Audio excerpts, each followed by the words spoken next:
que el ferrocarril mexicano es el primer ferrocarril que se construye en nuestro país. Se solicita en 1833, pero pasan varios años para que realmente se lleve a cabo la construcción, porque toda esa la primera mitad del siglo XIX hay un ambiente bastante complejo de intervenciones en nuestro país. Y todavía más, en 1862 se da la intervención francesa con la conocida batalla del 5 de mayo. Entonces realmente para la construcción del ferrocarril se inicia y se avanza, mejor dicho, entre 1865 en adelante. ¿Por qué no se había podido construir? Primero porque se necesitaba mucho capital para traer las máquinas y traerlas del extranjero hacia México. Segundo, porque no había la suficiente tecnología y les costó mucho trabajo la construcción, sobre todo en esta parte que subía el ferrocarril por Maltrata. Entonces las primeras intervenciones que hicieron en Maltrata, pues, y los experimentos que hicieron también con la máquina del ferrocarril, pues se regresaba el ferrocarril, entonces no tenía suficiente fuerza. El ferrocarril interoceánico fue de alguna manera a la par la línea competitiva con el ferrocarril mexicano. El ferrocarril mexicano, todos sabemos que es la primera ruta que se estableció en México en 1873, que es la ruta que va de Veracruz a la Ciudad de México vía por las cumbres de Maltrata. Y el ferrocarril interoceánico fue un ferrocarril de alguna manera que se establece como una demanda ante los empresarios poblanos como los empresarios jalapeños donde no llegó el ferrocarril. Entonces se decide hacer este ferrocarril para los años de 1892 y se establece como una línea de competencia. El tren interoceánico es un proyecto que tenía la intención de unir dos puertos, el puerto de Veracruz con el puerto de Acapulco. Y claro, que uniera la capital con estos dos puertos porque son los principales en el país. Sin embargo, pues no había suficiente capital y como le digo, se fueron construyendo pequeños ramalitos por compañías privadas en diferentes lugares. Entonces se forma de dos contratos, un ferrocarril que iba a salir de México, pasar, enlazar Morelos y llegaría a Acapulco, y otro contrato que saldría de México e iría hacia Veracruz, pero las construcciones no iniciaron así, bueno, y no se terminó hasta Acapulco esta idea, pero sí se terminó el interoceánico hasta Veracruz. La idea original era que de San Marcos partiera esa línea del ferrocarril pasando por Zaragoza, Teciutlán y llegara hasta la barra de Nautla. Y ahora habría que conectar y adquirir otra línea que estaba de estos contratos que llegaría hasta Nautla, un ferrocarril que se pensaba llegaría a Nautla, pero que no se construyó nada porque no se empezó de Nautla para acá, sino que se empezó de San Marcos para allá y adquiere ese ferrocarril que iba de San Marcos a Los Virreyes y adquiere el otro ferrocarril que era el Teciutlán-Nautla, y entonces los refunde en una sola concesión, en un solo contrato, y entonces construye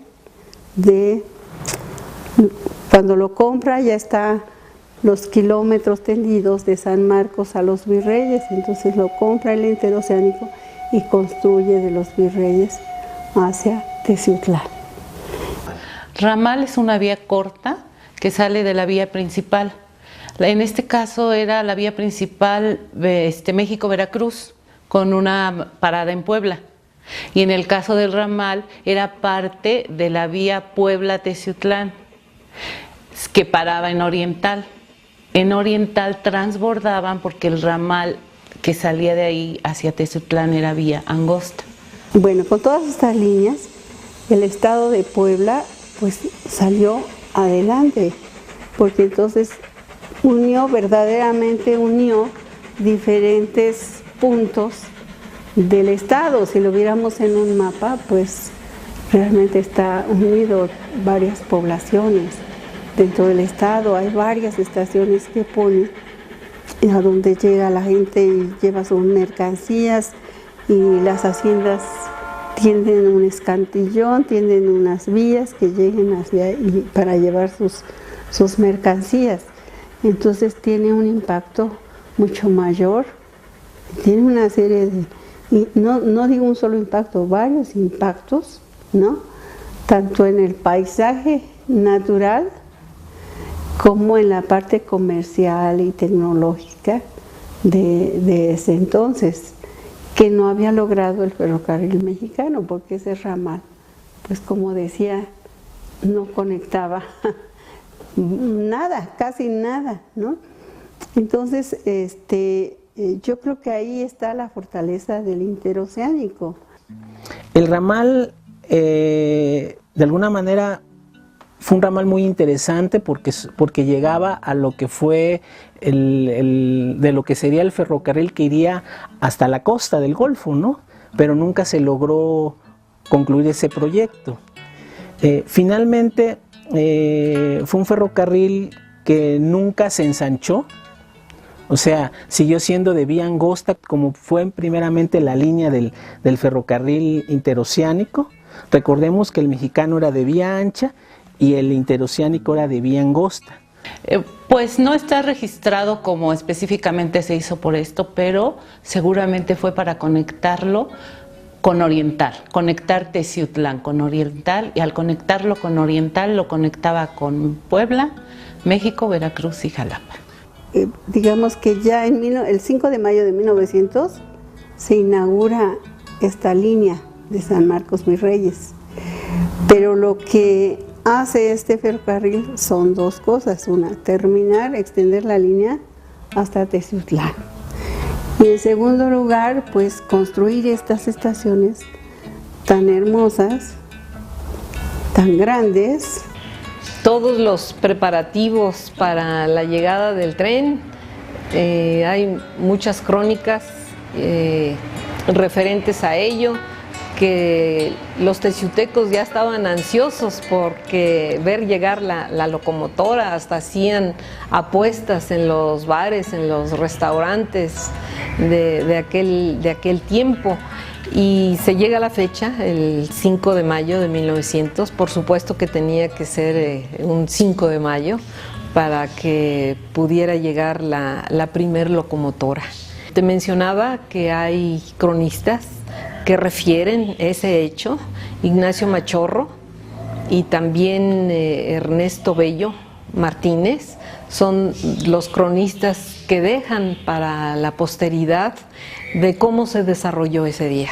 Fue una algarabía, fue un regocijo, las personas, más de 5,000 gentes se menciona, que estuvieron apostadas ahí en la estación del ferrocarril para esperar y ver llegar ese monstruo de fierro que mucha gente había escuchado que existía, el ferrocarril. Por supuesto que llega con la bandera tricolor, llega con una estampa preciosa de las madrinas del ferrocarril, por supuesto dándole su lugar a Porfirio Díaz por haber sido el principal promotor de que la sierra tuviera su ferrocarril. Y bueno, era un ferrocarril de alguna manera que dentro de la región oriental Teciutlán de la Sierra Norte tenía una importancia vital para toda la parte del comercio. Y el beneficio que nos trae es el flujo de gente. la diversidad de etnias, de grupos, porque en la parte de la Sierra Norte hay mucha gente que habla incluso hasta 2 idiomas, que puede ser el totonaco como puede ser el náhuatl, y conjuntado con la gente de aquí que habla solamente español, el comerciar pues los va a enriquecer, porque entonces empieza una aculturación entre un grupo y otro que finalmente para el que comercia le hace bien. La máquina 143 es de vía angosta. Esta es la que corría de aquí de Oriental a Teciutlán. Aquí hubo la máquina la 142, 143, 144, la 76, la 77, la 78, 79 y parece que 80 son las máquinas de vapor que anduvieron acá. Posteriormente, cuando llegaron las máquinas diésel eléctricas, llegaron las máquinas con serie, máquina 5400, 5401, 5410, 5412, 5427, y trajeron de allá del norte, del Coahuila a Zacatecas, unas máquinas que se llamaban la 801 y la 802, que bien todavía lo recuerdo.